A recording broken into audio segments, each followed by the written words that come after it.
Assalamualaikum warahmatullahi wabarakatuh. Bagaimana kabar anak-anak hari ini? Alhamdulillah, luar biasa. Allahu Akbar.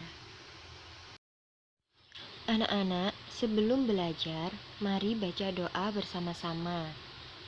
Bismillahirrahmanirrahim. Rabbi zidni ilma warzuqni fahma. Amin. Anak-anakku sekalian, makhluk gaib selain malaikat itu ada ya. Jadi, makhluk gaib berada di sekitar kita. Dia adalah jin, setan, dan iblis. Di antara golongan itu ada yang beriman dan ada yang kafir.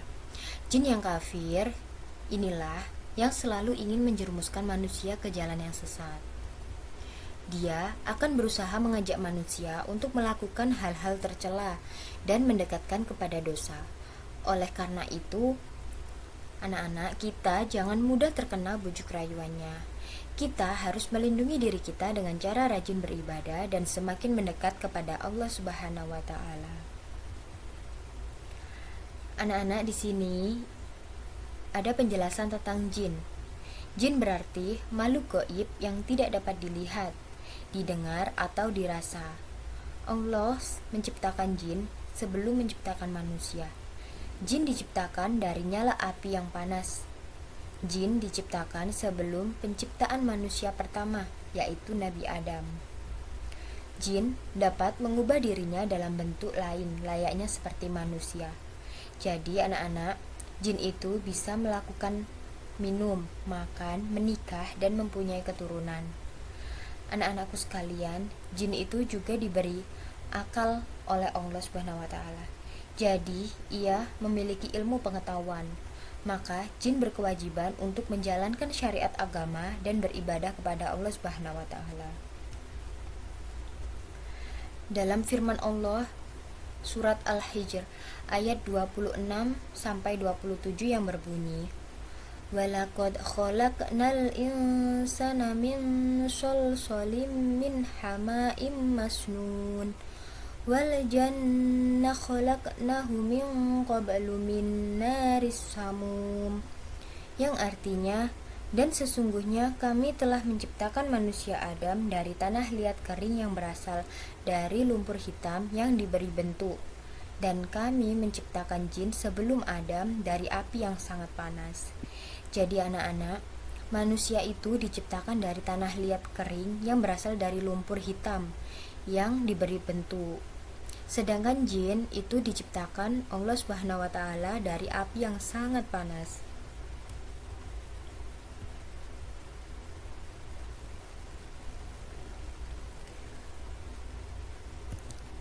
Adapun pengertian setan atau iblis.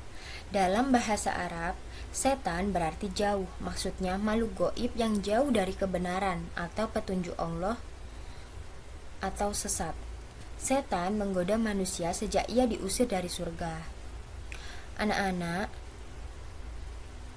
iblis itu berasal dari kata ablasa, yang berarti putus asa atau kehilangan harapan. Iblis termasuk golongan jin. Nama itu didapatkan sejak dia ingkar untuk pertama kalinya kepada Allah Subhanahu wa taala, yaitu disuruh sujud kepada Adam sehingga Allah mengutuknya selamanya. Dengan penolakan itu, iblis telah menjadi makhluk yang durhaka dan menentang Allah Subhanahu wa taala. Ia minta kepada Allah untuk diberi waktu yang tidak terbatas menjadi penggoda manusia sampai hari kiamat. Dan anak-anak, permintaan itu dikabulkan oleh Allah Subhanahu wa taala. Jadilah iblis sebagai penggoda manusia. Nah, karena pekerjaannya yang menyesatkan, jadi iblis itu disebut setan atau syaiton. Nah, syaiton itu suatu sifat, gelar atau sebutan untuk setiap makhluk yang durhaka kepada Allah. Sifat jin dan setan. Nah, di sini ada sifat jin dan setan. Sifat yang pertama, bisa berubah bentuk seperti menyerupai manusia atau binatang. Bentuknya bisa menyenangkan atau menakutkan. Anak-anak, jin itu sama dengan manusia. Dia juga memiliki akal, hati, mata, telinga, dan lisan. Dalam Al-Quran Surat Al-A'raf ayat 179, Allah Subhanahu wa Ta'ala berfirman, "Dan sesungguhnya kami jadikan untuk isi neraka jahanam kebanyakan dari jin dan manusia. Mereka mempunyai hati, tetapi tidak dipergunakannya untuk memahami ayat-ayat Allah, dan mereka mempunyai mata, tetapi tidak dipergunakannya untuk melihat tanda-tanda kekuasaan Allah, dan mereka mempunyai telinga, tetapi tidak dipergunakan untuk mendengar ayat-ayat Allah. Mereka itu sebagai binatang ternak, bahkan mereka lebih sesat lagi. Mereka itulah orang-orang yang lalai." Nah, di sini ada tugas jin dan setan. Yang pertama, tugas jin. Jin diperintahkan untuk menyembah Allah Subhanahu wa Ta'ala. Jin ada yang mengajak pada kebaikan dan ada yang kafir, yang mengajak manusia dan bangsa jin untuk melakukan kejahatan dan kesesatan. Jadi di sini anak-anak, tugas jin itu ada yang baik dan ada yang jahat. Sedangkan tugas setan yaitu bertugas menggoda manusia untuk selalu berbuat jahat, agar manusia terjerumus ke dalam neraka jahanam bersama dengan setan. Allah Subhanahu wa Ta'ala berfirman dalam Al-Quran Surat Al-Fatir ayat 6 yang berbunyi, "Sesungguhnya syaitan itu adalah musuh bagimu, maka anggaplah ia musuhmu, karena sesungguhnya syaitan-syaitan itu hanya mengajak golongannya supaya mereka menjadi penghuni neraka yang menyala-nyala." Nah, anak-anak, tugas syaitan itu yaitu menggoda manusia untuk selalu berbuat jahat. Jadi kita harus selalu waspada dan selalu mengucapkan ta'awudz dimanapun kita berada dan atau melakukan sesuatu, agar kita terhindar dari godaan syaitan. Nah, di sini ada persamaan dan perbedaan tugas jin dan setan.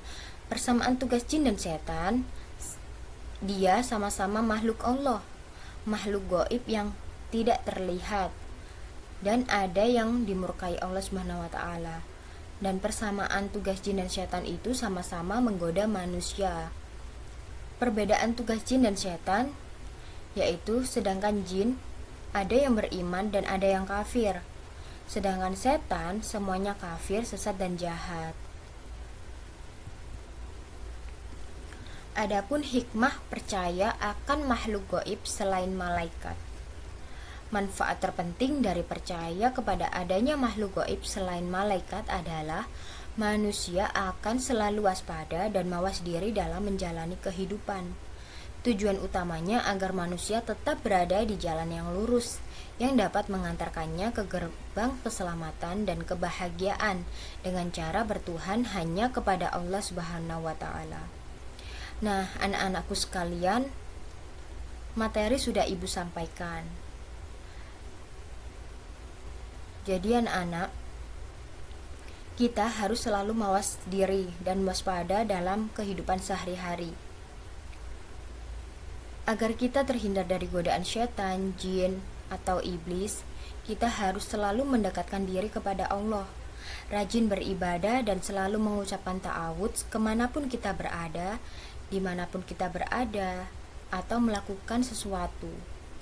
Anak-anakku sekalian, semoga apa yang Ibu sampaikan bisa bermanfaat untuk kalian semua.